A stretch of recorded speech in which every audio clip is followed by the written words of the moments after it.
بسم اللہ الرحمن الرحیم۔ السلام علیکم۔ ایک نسل کو تو قربانی دینی ہوگی۔ آج ماں کے لیے ایک کٹھن دن تھا۔ ماں چند دن پہلے ہی دھوم دھام سے بہو بیاہ کے لائی تھی۔ شادی کے ہنگامے سرد پڑ چکے تھے۔ نئے نویلے دلہا دلہن کی دعوتوں کے سلسلے بھی تھم گئے تھے۔ زندگی کافی حد تک اپنی ڈگر پہ واپس آ گئی تھی۔ بیٹے نے چھٹیوں کے بعد دوبارہ اپنا آفس جوائن کر لیا تھا۔ آج اسے شادی کے بعد پہلی تنخواہ ملنی تھی۔ ماں کو وہ دن اچھی طرح یاد تھے جب وہ نئی نویلی دلہن تھی۔ اس کی شادی کو چند دن ہوئے تھے۔ اس کے شوہر کو شادی کے بعد پہلی تنخواہ ملی تو شوہر نے وہ ساری تنخواہ اپنی ماں کے ہاتھ پہ رکھ دی۔ ماں نے وہ ساری تنخواہ گھر کے خرچے میں لگا دی۔ اسے محسوس تو ہوا کہ اسے 1 روپیہ بھی نہیں دیا گیا، لیکن وہ خاموش رہی کیونکہ ایک تو نئی نئی شادی ہوئی تھی۔ اس کی ضرورت کی ہر چیز اس کے پاس موجود تھی، اور ابھی تو سلامی کے کچھ پیسے بھی اس کے پاس موجود تھے۔ زیادہ رقم تو اس کے شوہر نے اس سے لے کے اپنی ماں کو شادی پہ اٹھایا قرض اتارنے کے لیے دے دی تھی، مگر پھر بھی ابھی کچھ نہ کچھ روپے موجود تھے۔ موسم بدلا تو اس کو سیزن کے نئے کپڑوں کی ضرورت پڑی۔ اس نے شوہر سے کہا تو اس نے خالی جیب دکھا دی کہ میں تو سب تنخواہ ماں کے ہاتھ پہ رکھتا ہوں، اپنے خرچے کے لیے بھی روز ماں سے پیسے لے کے جاتا ہوں، ساتھ یہ بھی کہہ دیا کہ تم بھی ماں سے پیسے مانگ لو۔ اس کی خودداری نے ساس سے پیسے مانگنا گوارا نہ کیا۔ اگلے ماہ پھر یہی ہوا، ساری تنخواہ ماں کے ہاتھ میں۔ گرمی شدت اختیار کر چکی تھی اور اس کے پاس پہننے کو لان کے سوٹ نہیں تھے۔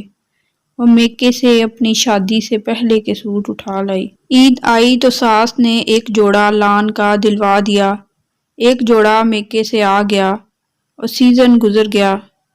بچے ہوئے تب بھی یہی حالات، اسے میکے بیچ دیا جاتا، شوہر کوئی خرچہ ہاتھ پہ نہ رکھتا، وہ بچے کو ملنے والے پیسوں سے تھوڑا تھوڑا کر کے خرچہ کرتی رہتی۔ کچھ عرصے بعد اس کی اپنے شوہر سے خرچے پہ شدید جھڑپ ہوئی۔ آخر کب تک وہ خالی ہاتھ ساس کا منہ دیکھ کے گزارا کرتی۔ اس جھڑپ کے نتیجے میں ساس نے مہینے کے 100 روپے اسے دینے شروع کر دیے، جس میں اس کا اپنا گزارا مشکل سے ہوتا۔ بچے کے لیے اسے ناپ تول کے دودھ ملتا۔ ساس نے بیٹیوں اور بہو کے درمیان کچن کے کام بانٹ دیے تھے۔ وہ اپنے حصے کا کام کرتی اور کمرے میں آ جاتی۔ گھر کے کسی معاملے میں اس کا کوئی عمل دخل نہیں تھا۔ سارے فیصلے اس کی ساس اور ان کی بیٹیاں کرتی۔ سسر صبح اٹھ کے مسجد جاتے اور مغرب کے بعد آتے۔ بچے بڑے ہوتے گئے، ان کے خرچے بڑھتے گئے۔ ساس کھینچ کھینچ کے 100 باتیں سنا کے بچوں کے خرچے کے پیسے دیتی۔ کچھ عرصے میں اس کے شوہر کے حالات بہت اچھے ہو گئے، تنخواہ کافی زیادہ ہو گئی۔ گھر میں خوشحالی آئی تو شوہر نے چند ہزار بیوی کے ہاتھ پہ بھی رکھنے شروع کر دیے۔ ساتھ ہی ساس نے خرچے سے مکمل ہاتھ کھینچ لیا۔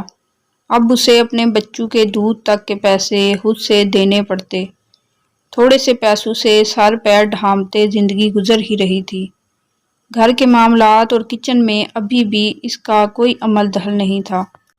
نہ ہی پکاتے ہوئے اس سے کچھ پوچھا جاتا، اور نہ اسے اپنے پکایا ہوا سالن خود نکالنے کی اجازت تھی۔ نہ وہ ساس کی مرضی کے بغیر اپنے بچوں کو اپنے ہی پیسوں سے کچھ پکا کے دے سکتی تھی۔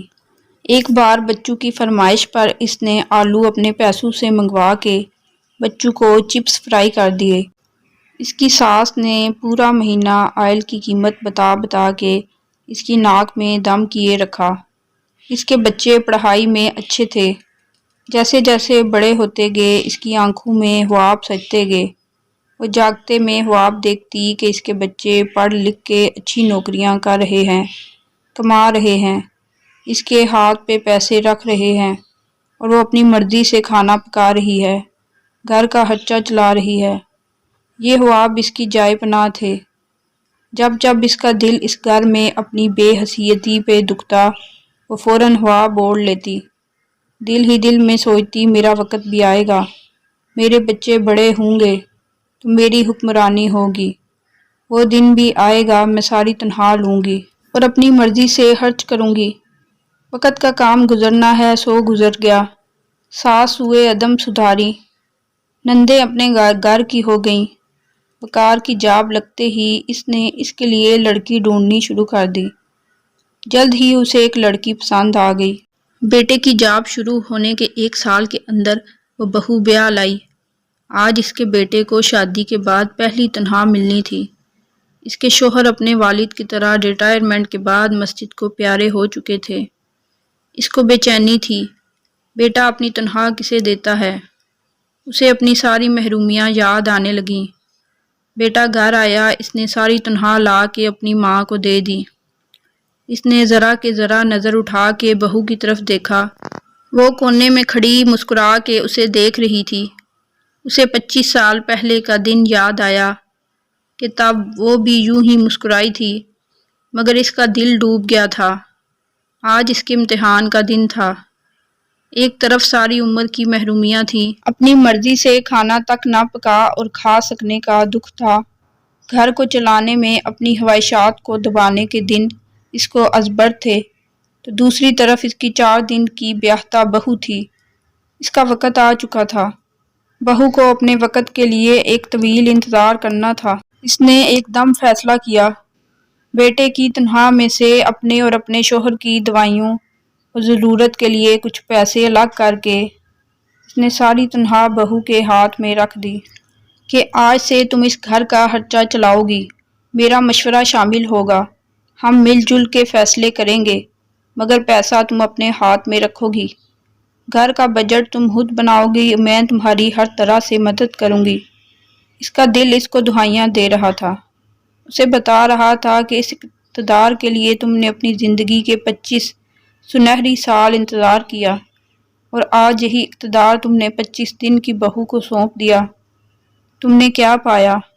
نہ اقتدار تب تمہارا تھا، نہ آج تمہارا، مگر اس کا ضمیر مطمئن تھا۔ اسے معلوم تھا کسی ایک نسل کو تو یہ قربانی دینی ہی ہوگی، پیچھے ہٹنا ہوگا، آنے والی کو راہ دینی ہوگی، پہلے دن سے اپنانا ہوگا۔ اسے احساس کی ملکیت دیں گے، گھر کا فرد سمجھیں گے تو وہ پھلے پھولے گی، اور وہ خوش تھی کہ اس قربانی کا اعزاز اسے ملا۔ اسے اس قربانی پہ کوئی پشیمانی نہیں تھی۔ بہو نے تشکر اور محبت سے اپنی ساس کو دیکھا۔ دونوں ساس بہوئیں مشاورت اور اخلاص سے گھر چلانے لگیں۔ کہانی اچھی لگی ہے تو لائک اور شیئر ضرور کریں اور چینل کو سبسکرائب کرنا نہ بھولیں۔ کمنٹ سیکشن میں اپنی رائے کا اظہار ضرور کریں۔